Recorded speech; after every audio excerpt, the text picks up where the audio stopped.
You excited about going to Chicago? I can't be more excited. I couldn't be more excited. We're going to Portillo's Thursday night with Pizza Cake Greek. Shake. Oh, yeah. Friday, I'm hooking up with my main man, Josh Piscini, over there in motherfucking Chicago, 10th Planet. Very cool. Eddie Bravo's flying in, so he'll be at the shows Friday night. You know, he's upset because he couldn't come in Saturday. I couldn't put him anywhere. So everybody's just going to come in Friday and Thursday night. A lot of people coming in Thursday night. Great. I can't. Yeah. It's an honor to be a part of it. Bob man, thank you. No, I'm happy that you're coming. Hey, listen, 25 fucking years, people. 25 fucking years. Do you really fucking think I ever thought I was going to shoot a special? I mean, in the beginning, I always thought it would be an HBO special. That's all I ever wanted.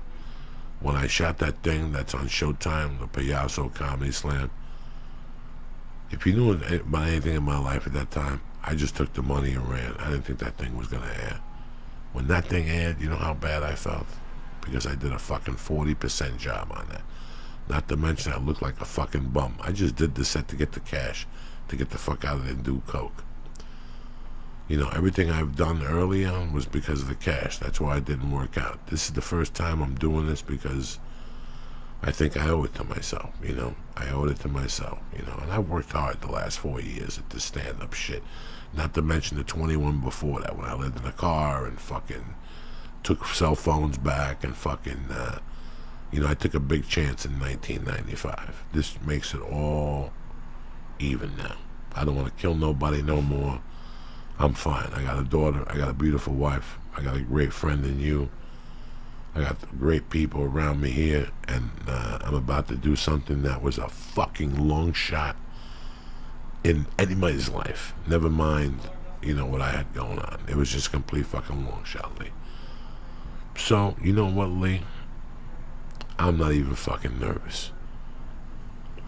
I'm going to deal with myself. I'm going to go up there and do some material. I'm going to tell some fucking stories. I'm going to tell some things that are going on in my life and wrap it all up and get the fuck out of there. And that's it. That's all I can do. Everything else, I can't fucking control. I'm lucky that we have the podcast.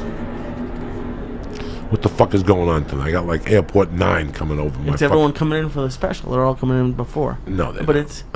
it's I get the question a lot. I used to get the question, why doesn't Joey have a special? Why doesn't Joey have a special? And I must imagine you got the question, or at least knew people were asking it.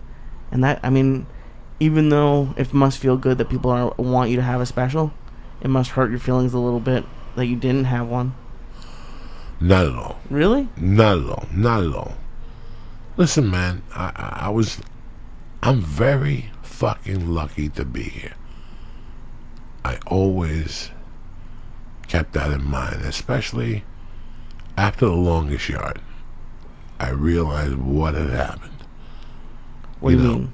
Sheryl Crow has an album. I think the second album Sheryl Crow has is a really great album. And there's a song on that. I don't know what the song is. And she says, most people quit before the miracle happens. When I was shooting The Longest Yard, I kept hearing that lyric over and over in my head. Because there was so many times before that I was going to quit. And I kept thinking about when, for the first time, Jesus fucking Christ, let me close this door. The only reason, during The Longest Yard, I kept hearing that lyric. Right. You know? And the main thing that I kept thinking about was 1987, when I had a semi-fucking life, Lee, and I wanted to quit to move back to New Jersey so I could snort coke with my fucking friends. I think from 99 to about 2000 or 2002, especially after Josh Wolf got his deal and stuff, I got really sad inside for a while. I was like, what the fuck is going on with me? I can't get arrested out here. But it's like when you're making strides and you don't even know you're making them. I was making strides and I didn't even know I was making them. Because I was booking something. I was really alive. When you book something here and people see you, it makes them look at you differently now. Now you're not a jerk off no more. You know what? Give him a spot, dog. He was in that TV show. Yeah, but it was a small role. It don't matter. When was the last time you did something? All right. You know, I wouldn't say nothing. But people treat you differently. You start earning a fake respect. Only shitty people would respect you over a fucking one line in a TV show. But it was interesting to see that I was always making little moves. Between you and me, it wasn't the moves I wanted to make at that time. I didn't want to be on TV. I didn't want to be in movies. You just wanted to do stand-up? Yeah, but that's all that was available to me. Nobody would talk to me in stand-up.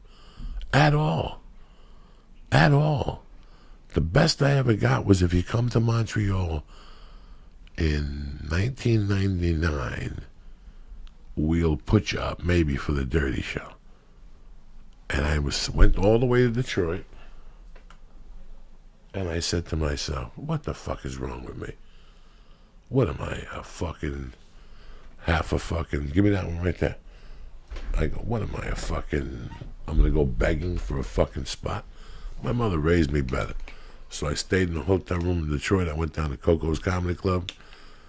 I got an 8-ball of Coke. And I stayed in that room for 3 fucking days. The last night, Mimi Gonzalez showed up and slept on the floor, a Cuban lesbian chick. And we talked all night, and then we ate breakfast, and she moved to New York City. How crazy is that? I still remember that type of shit. Why didn't you just go back to L.A.? Who? You. Because for some reason at the time, I thought I wanted to go to Montreal Comedy Festival. And it wasn't until I got to fucking Detroit that I go, I'm not going to Canada. I was going to meet somebody and we were going to drive across to Canada. I was going to take a bus to the Montreal Comedy Festival. Oh, so was your flight in 3 days? Is that why you stayed? Like, that was my question. Like, why once you decided you didn't want to go, why did you stay? Why did I stay? Yeah. I had nowhere else to go. Okay. I could have gone back to L.A. I had to be somewhere in the Midwest the following week. I said, let me do an adventure. I got the money in my pocket. Let me do an adventure. I had no money back then. In 1999, I probably had $300 in my pocket, and I thought I was Johnny Bananas. I'm in a hotel room that costs $42 a night. People getting stabbed next door to me. The towels are real small, but I didn't give a fuck. I was just happy to be in a fucking hotel room on the road doing comedy, dog. Genuinely happy. No. Genuinely happy. Smoking reefer with a little CD case with speakers. I was Joe Jerkoff with speakers. I would write stupid jokes and go to these clubs, and I would go to any club back then. I didn't give a fuck. I would look at the map. If there was 4 clubs in that town, I would do 4 fucking showcases. And that's what I did. I would go to All Jokes Aside. I would go to Coco's Comedy Club in Detroit. This other place that they took me to. There's another place close to the casinos in Canada, like on the Michigan border that I did when I was there those 3 nights. I made like, I don't know, $200-300 when I was there that weekend.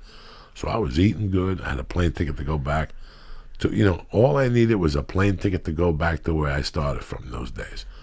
So let's say I was playing Michigan. All I needed was Michigan and a cab ride to the hotel. And I'd put the rest together somehow, some way. Fucking crazy. Whew. That gives me anxiety thinking about only having $300 in your pocket. That's it. No money in the bank.